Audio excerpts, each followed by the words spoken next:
Selamat siang semuanya, salam sejahtera bagi kita semua. Perkenalkan, nama saya Florentinius Jafri. Saya dari kelas 2020B, program studi agronomi dari Universitas Katolik Indonesia Santo Paulus Ruteng.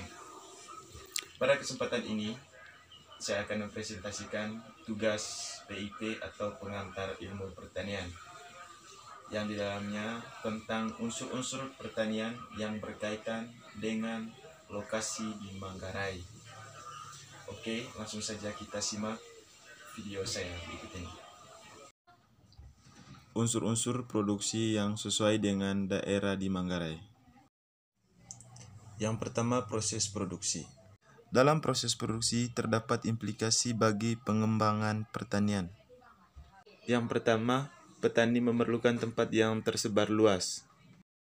Yang kedua, jenis usaha dan potensi produksi pertanian. 3. Jenis usaha dan potensi pertanian bersifat musiman. Yang keempat, pertanian modern selalu berubah. Sebagai contoh, Manggarai juga menjadi salah satu lokasi sentra produksi kopi terbesar di NTT. Komunitas kopi di Manggarai menjadi salah satu andalan ekspor hasil perkebunan. Kopi Manggarai menembus pasar internasional dengan harga tertinggi karena mutunya yang baik. Ini adalah data perkebunan kopi di Manggarai pada tahun 2010.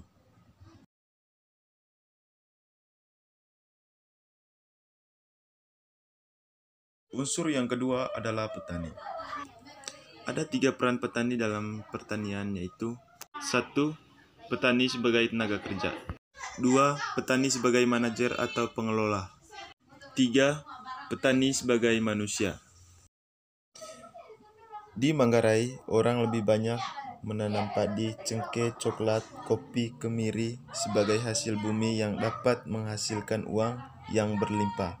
Dengan majunya zaman dan pola pemikiran masyarakat Manggarai yang sudah sangat luas, mereka bisa mengelola dengan baik setiap hasil bumi yang telah mereka tanam, menjualnya guna menghasilkan uang sehingga dapat memenuhi kebutuhan. Di samping itu, lokasi di Manggarai juga cocok untuk peternakan karena kekayaan alam yang masih sangat banyak sehingga memudahkan kita untuk mencari persediaan makan bagi ternak kita.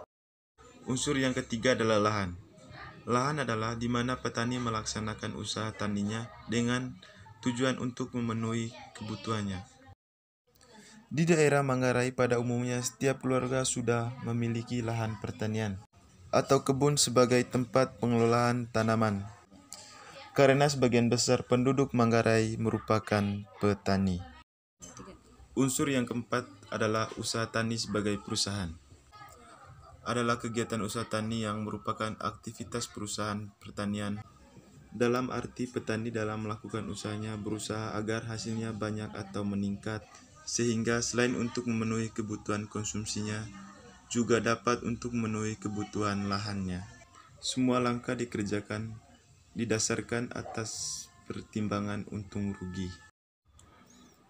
Sebagai contoh, di daerah Manggarai ada juga petani yang sudah memiliki lebih banyak penghasilan melakukan pembelian hasil bagi petani-petani di bawah kelasnya. Misalkan dagang kopi liter yang ada di Manggarai. Sekian saja materi yang saya paparkan pada hari ini. Saya ucapkan terima kasih.